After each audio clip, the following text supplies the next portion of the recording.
क्या आप जानते हैं कि 90% ट्रेडर्स टेक्निकल सही होने के बाद भी फेल क्यों होते हैं? पता है? एग्जाम्पल के लिए कल का दिन सब कुछ सही था, हम भी बुलिश थे, फिर भी आज हम लोग का नहीं वैसा काम हुआ।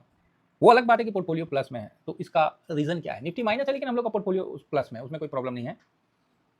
तो आप जानना चाहेंगे सब कुछ सही होने के बावजूद भी मार्केट आपको क्यों दुखी करता है? तो मैं यहाँ 3 थॉट्स आपके पास रखता हूँ, उसके बाद एनालिसिस शुरू करूंगा। शेयर बाजार केवल चार्ट इंडिकेटर का खेल नहीं है, ये बात मैं आप लोगों को कई बार बताता हूँ। अगर डाउट है तो आज का भी जाके 3 बजे वाला में देख लीजिएगा, 502 करोड़ का बाइंग है, मैंने न्यूट्रल लिखा है, ठीक है। थोड़ा सेलिंग था लेकिन डरने वाली बात नहीं थी, यही बात मैंने आप लोगों को बताया था कि शेयर बाजार केवल चार्ट्स और इंडिकेटर का खेल नहीं है, यह आपकी मानसिक मजबूती, मेंटल स्ट्रेंथ की परीक्षा घड़ी घड़ी लेता है। रणनीति स्ट्रेटजी आपको सही दिशा दिखा सकता है, लेकिन डर और लालच पर काबू पाना कि यह तय करता है, मतलब जो नहीं होता है डर और लालच पे जो काबू पाना, यह तय करता है कि आप मुनाफा घर ले जाएंगे कि मार्केट छोड़ के दफा हो जाएंगे। एक हकीकत और है कि मार्केट अपने सानिध्य में किसी को नहीं रहने देता, जो रह लिया वो और किसी के सानिध्य में रहने लायक नहीं रह जाता। समझ रहे हैं? आप मार्केट में एक बार रह लिए ना, टिक गए ना, देख लिए ना हर चीज, फिर आपको और कहीं मन भी नहीं लगेगा, क्या बैंक का एफडी या म्यूचुअल फंड। तो ये चीज है, बाजार हर रोज आपके सब्र का इम्तहान लेता है। कल मैंने ये बोला था ना कि इम्तहान हो गई इंतजार की, अमिताभ बच्चन का साहब का गाना था, इम्तहान हो गई इंतजार की। अगर आपका दिमाग शांत नहीं है तो दुनिया की बेहतरीन स्ट्रेटजी भी आपको नुकसान से नहीं बचा सकती। और आपका दिमाग शांत है तो आप ये मान के चलिए कि आपको जीत दिलाने से कोई रोक भी नहीं सकता, ठीक है। ये 2 चीज हमेशा ध्यान रखिएगा। क्या कि शेयर बाजार वो पाइपलाइन है जो अस्थिर व्यक्ति के पॉकेट से पैसा निकाल के स्थिर व्यक्ति के पास पहुंचा देता है। बस ये ध्यान रखिएगा लाइफ में कि, और गलत जगह मत बैठ जाइएगा। अब ऑप्शन चेन में बैठ के, फ्यूचर में बैठ के, जुआ का अड्डा में बैठ के आप सोचिएगा कि हम स्ट्रेटजी लगा ले। कौन सी लगाइएगा? इतना भर भर के आज सेल किया है कि नानी याद दिला दिया प्रभु, क्या आप वहां पर ही अपना बचा लीजिएगा, क्या रख लीजिएगा? समझ रहे हैं? तो थोड़ा सा आपको खुद पे पेशेंस रखिए, मेरे पे पेशेंस रखिए, और साथ साथ चलेंगे। समझ गए? और कामयाबी और जीत 100% लेके जाएंगे। पहले भी लिए हैं, आने वाला समय में भी लेंगे। क्यों लेंगे? क्योंकि मन शांत है, दिमाग शांत है, और शांत दिमाग से लिया गया डिसीजन कभी गलत नहीं होता है। एग्रेशन में लिया हुआ डिसीजन अक्सर गलत होता है। याद हो आप लोगों को, तो याद होगा ही कि जवानी में गुस्सा आपको भी आता होगा, तो आपके बड़े बुजुर्ग क्या बोलते हैं? ए पानी पियो, शांत रहो, ठीक है 2 मिनट शांत बैठो, पानी पियो। क्यों बोलते थे? क्योंकि दिमाग चिल्लम चिल्ला में है, दिमाग अशांत है, दिमाग पगलाया हुआ है, तो जो डिसीजन लेगा वो तो पागलपंती वाला ना लेगा। अब पाकिस्तान ऑपरेशन से पैदा हुआ है, वो कैसे नॉर्मल बात करेगा आप ही बताइए? वो तो वही बात करेगा, काहे के ऑपरेशन से पैदा हुआ है। तो इसीलिए शेयर बाजार में आते हैं, मजे से आइए, बने रहिए। अब बाकी जिनको लगता है कि यहाँ कुछ नहीं मिल रहा है, आप जाइए पूरा दुनिया घूमिए, मना नहीं है साहब, लेकिन वापस घर वापसी जब आना हो ना, इस चैनल पे आना हो ना, आप आइए, आपको हम वहीं मिलेंगे, यही माइंडसेट के साथ हम वहाँ भी बैठे रहेंगे, और यही माइंडसेट के साथ आपको ये भी बताएंगे कि बाबू 2024 सितंबर से अभी तक निफ्टी हाई को काट के कोई रिटर्न नहीं दिया, अभी वो डाउन है 6-7%, लेकिन हमने 24-25 में भी बढ़िया बनाया, 25-26 में भी बढ़िया बनाया, और 26-27 लगे हुए हैं उम्मीद से कि ये भी बढ़िया बनेगा। ठीक है, खुद पे भरोसा रखिए, शांत रहिए। होता है कभी काल सही, सब कुछ होने के बावजूद भी मार्केट बोलता है कि तुम ज्यादा सही हो रहे हो, रुको तुमको हम गेट आउट करते हैं। तो गलत रास्ते में नहीं जाइएगा तो गेट आउट कैसे करेगा? आप ही बताइए ना, कैसे करेगा? ईटीएफ में है, गिर गया, ठीक है। अब तो सर स्टॉक में भी तो सेम चीज है। अब स्टॉक पे एक हम बात आप लोगों को कहानी सुनाते हैं। आज कहानी का दिन है, ठीक है। एक कहानी से कुछ लर्निंग आप मिलेगा तो आप जरूर लीजिएगा। बाकी केबल कंपनी के बारे में आप लोगों को पता है क्या? तो आप बोलोगे सर केबल कंपनी, हाँ, ये जमशेदपुर में हुआ करता था, ठीक है। और इसका मैं थोड़ा बताता हूँ आपको। तो अब इसमें से कई लोग पूछेंगे सर ये क्या आपने क्या नाम बोल दिया, तो मैं बता देता हूँ। हम लोग उसको केबल कंपनी बोलते हैं, केबल कंपनी, लेकिन उसका जो पूरा नाम है इनकैब इंडस्ट्री लिमिटेड, ठीक है। आपको दिख भी जाएगा इनकैब इंडस्ट्री लिमिटेड। तो ये आपको यस, हाँ, इनकैब लिमिटेड था, नहीं इनकैब इंडस्ट्री लिमिटेड, हाँ यस यही था। ये डिलिस्ट हो गया। कब डिलिस्ट हुआ? 2004, such as from the BSE around 2004 due to non complaint and, मतलब जो है ना ये पूरी बर्बाद हो गई ये कंपनी। क्यों हम कंपनी में भरोसा, अभी उसको वेदांता ने एक्वायर किया है। ये जो केबल कंपनी जिसको हम लोग बोलते हैं, ये 1920 में बना था। ये थोड़ा सा हिस्टोरिकल है, थोड़ा सा आप लोगों को भी जान के अच्छा लगेगा कि वेदांता ने अभी लिया है बोल के, आप लोगों को इसको जानना चाहिए, है ना। ये कब से चल रहा था? 1920 से, ठीक है। ये ब्रिटिश कंपनी, ब्रिटिश इंसुलेटर पेलर्ड केबल ये नाम था इसका, द्वारा की गई थी, है ना। इसीलिए इसको केबल केबल हम लोग बोलते हैं, केबल कंपनी, ठीक है। ये जो जमशेदपुर में रहते हैं, जो टाटा में रहते हैं, उनको इसके इतिहास के बारे में पता है। 80 के दशक में इसका जो शेयर था ना, वो सॉरी शेयर नहीं, इसका जो सामान था, इसका जो वायर था, ये पूरे वर्ल्ड में सबसे ज़्यादा फेमस था। लेकिन वही ये 1984 में तापोरिया ग्रुप ने इसको मतलब आगमन हुआ, और इसके नए प्रमोटर बने तापोरिया कंपनी, KN तापोरिया, और ये कंपनी फिर बर्बाद हो गई। और पहली बंदी जो कंपनी वर्ल्ड का सबसे बेहतरीन केबल बनाता था, वो कंपनी बंद हो गई 1993 में। आज भी हमारे घर के अगल बगल जो केबल में काम करते थे लोग, वो आज भी हैं। कंपनी बंद हो गई, आप समझते हैं, क्योंकि हम टाटा नगर में रहते हैं और यहाँ पर ये कंपनी ही है, चारों साइड में कंपनियां हैं, सब जगह कंपनियां हैं। चाहे वो आप टाटा मोटर्स टेल्को बोलिए, चाहे टिस्को बोलिए, टाटा स्टील बोलिए, चाहे TRF बोलिए, मतलब दुनिया भर की कंपनियां हैं। चाहे गैस बोलिए, बूस बोलिए, लफाज बोलिए, बड़े पड़े हैं भाई साहब, नाम बताऊंगा कम से कम पूरे इस एरिया में 800 कंपनियां, मतलब बड़ी बड़ी तो ये कंपनियां जो जमशेदपुर में, आउटसाइड में और कंपनियां भरी पड़ी है। तो अब आप बोलोगे सर ये बता क्यों रहे? मैं बता रहा हूँ कि ये कंपनी 93 में बंद हो गई थी, समझ गए। फिर मलेशिया वालों ने इसको लिया, फिर भी नहीं चला, और फिर मतलब इतना ज़्यादा हो गया, यूनियन बाजी हो गया, तो बर्बाद हो गई। 2000 में तो कंपनी पूरी तरह से बंद हो गई।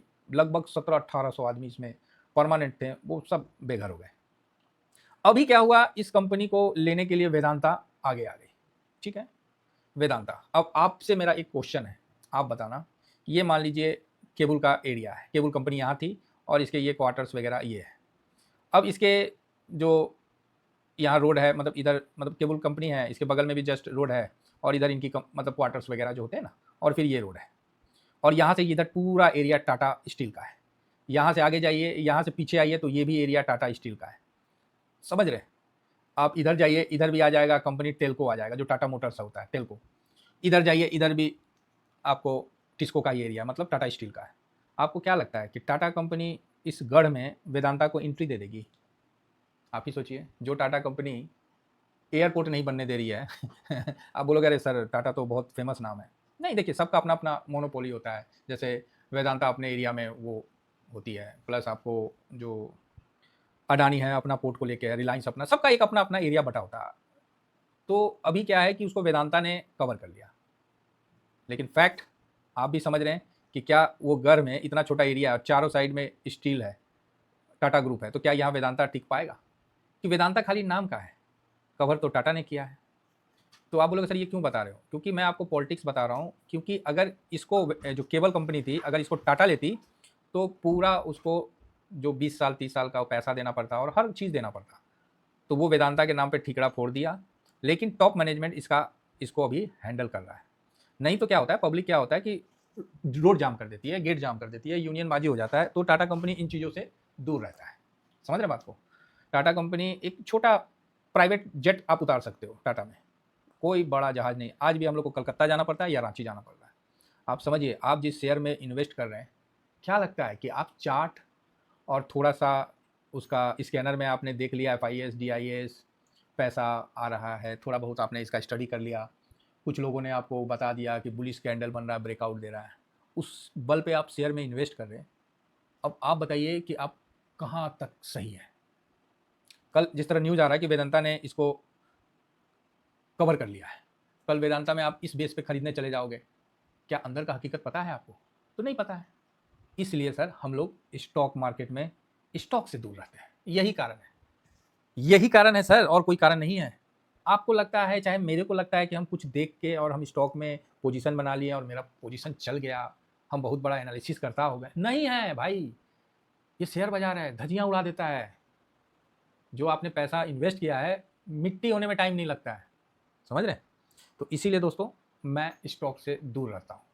कोई लोग बोल रहे थे कि सर आप स्टॉक से क्यों दूर रहते हैं, स्टॉक बहुत अच्छा रिटर्न देता है।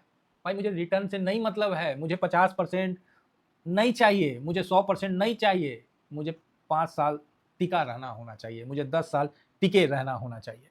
तो अगर हम स्टॉक में इन्वेस्ट करेंगे और स्टॉक डिलिस्ट हो गया, ख़त्म हो गया, ट्रेड ही नहीं हो रहा, हम क्या कर लेंगे? आप किसके पास जाइएगा? समझिए, ये ग्राउंड का आपको एक रियलिटी बता रहा हूँ, जो कि ऑन ग्राउंड हम लोग देख रहे हैं। इस चीज़ को हम लोग भुगत भोगी नहीं है, हमारे तो फादर टेल्को में थे, मतलब टाटा मोटर्स में थे, बट इन चीज़ों को हम लोगों ने महसूस किया है, देखा है नज़दीक से। इसीलिए मेरे भाइयों मैं स्टॉक से दूर रहता हूँ। इसके लिए ना मुझे सेबी रजिस्टर की आवश्यकता नहीं है, मुझे नहीं चाहिए भाई सेबी उबी, क्या करेगा सेबी रजिस्टर होके भी हम, समझ रहे हैं?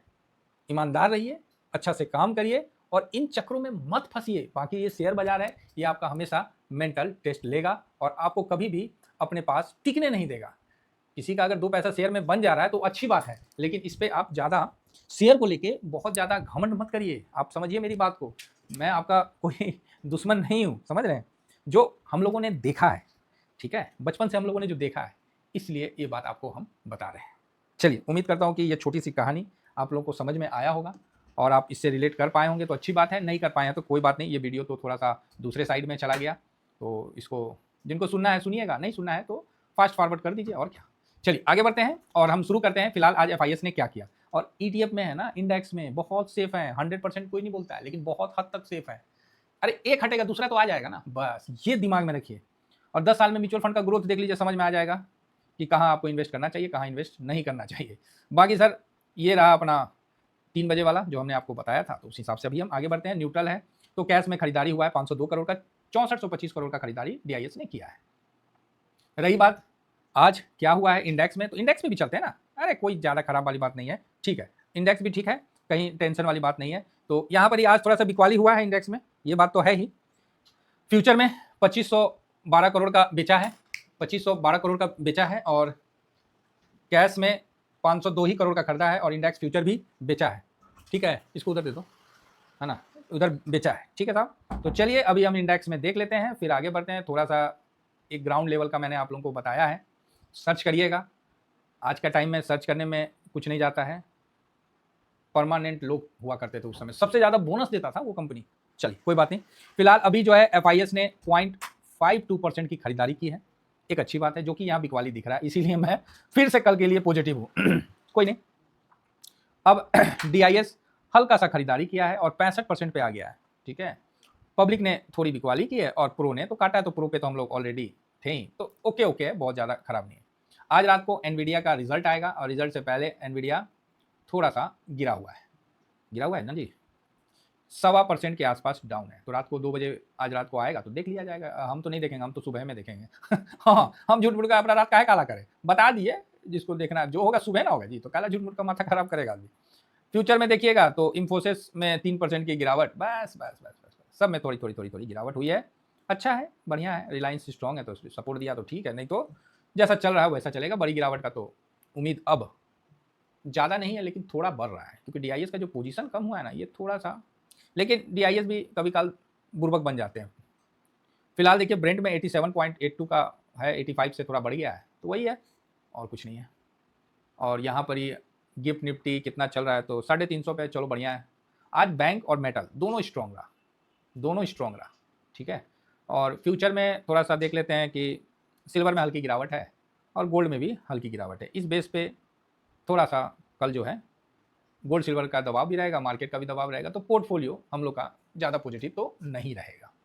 कोई डिसीजन अभी नहीं मिल रहा है, रात तक देखिए कुछ नया आता है तो आपके सामने रखेंगे। फिलहाल आज इधर उधर की बात जो मेरे को शेयर करना था, क्योंकि मेरा जो एक्सपीरियंस है मैं चाहता हूँ कि लोगों के पास जाए, क्योंकि लोग सब आपको अच्छा अच्छा चीज़ बताएंगे, कि इतना बन गया, इतना स्टॉक में इतना गुना हो गया, इतना गुना हो गया। आप मेरा जाके वीडियो देख लीजिएगा, वीडियो देख लीजिएगा, मिल जाएगा RVNL का, जिसमें मैंने 30 का 35 का भाव चलता था, उस समय मैंने 180 का भाव दिया था। और भाई साहब ये पता नहीं कहाँ तक गया। ऐसा नहीं है कि मेरे पास इसका पोजीशन नहीं है, आज भी है, लेकिन इतना है कि क्या ही बताएं, बस मस्ती के लिए है। 387 तक गया, जस्ट 400 ही पकड़ लीजिए। सोचिए कितना गुना गया, कितना गुना गया, और वापस वहाँ से गिर कितना गया ये भी देखिए। वहाँ से मोटा मोटी ये भी अभी भी 42% के आसपास, 43% के आसपास गिर गया। तो क्या आप ऐसे रिस्क में काम करोगे? नहीं, मैं तो नहीं करूँगा। मेरा जो अपना है, मैं स्टॉक में काम नहीं करता हूँ। उसका कारण मैंने बता दिया ना आपको। न्यूज आएगा कि वेदांता ने ये कंपनी जो पहले टॉप लिस्ट थी, टॉप केबल कंपनी थी, उसको उसमें इन्वेस्ट किया है, उसको ऑक्यूपाई कर लिया है, उसको खरीद लिया है, मतलब इस तरह का आएगा अपने पास। हकीकत तो पता नहीं है ना। और हकीकत तो आपको साहब नोट कर लो। आपको क्या लगता है कि 2-4 हज़ार शेयर खरीद के, चाहे लाख शेयर खरीद के आप कंपनी में पहुंच जाइएगा कि हमको बताओ, तुम अपना हमको PNL दिखाओ, और कंपनी दिखा देगा? कभी ट्राई करिएगा। आपके पास शेयर है, आपके पास बहुत शेयर है उसका, आप उसको ले जाइए कंपनी में, जाके बोलिए कि हमको दिखाओ भाई कंपनी का PNL, कुछ नहीं बताएगा। वो बोलेगा हम सबमिट कर देंगे अपना, आप वहाँ देख लीजिएगा। तो सर ऐसे में ना फिर इन्वेस्ट नहीं करना, फालतू का चक्कर में नहीं फंसना। अपन जहाँ हैं शांति से आराम से चलने में ही फायदा है। इतिहास गवाह है ना, इतिहास गवाह है। अगर फिर भी आपको मन करता है तो हार्डली पूरे पोर्टफोलियो का 5 से 10% से ज़्यादा मत इन्वेस्ट करना किसी भी स्टॉक में, किसी पूरे पोर्टफोलियो का 5 से 10%। मेरा तो 1% भी नहीं है, झूठा है बोले, आधा % के आसपास होगा, ठीक है। मतलब इससे ज़्यादा नहीं करना, क्योंकि इतना मैं रिकवर करवा दूंगा। इससे ज़्यादा करोगे सर तो फिर आप अलग हो, मैं अलग हूँ, सीधी बात है भाई। जो फैक्ट है वो आपके सामने रखूंगा, जिससे नए लड़के भटके नहीं। और अगर मैं गलत कह रहा हूँ तो आप भी बता सकते हो, कमेंट्स कर सकते हो, कोई रिप्लाई कर सकते हो। फिलहाल इतना ही कहकर वाणी को विराम देने से पहले, ये अपना स्विंग है, शॉर्ट स्विंग है, और अपना ये फेस पैक और शैम्पू है, जरूर मंगवाइए। जिसको जीरोधा और फायर्स में अकाउंट खोलना है, मेरे लिंक के माध्यम से ओपन कर सकते हैं। Thank you very much. जय हिंद, जय भारत।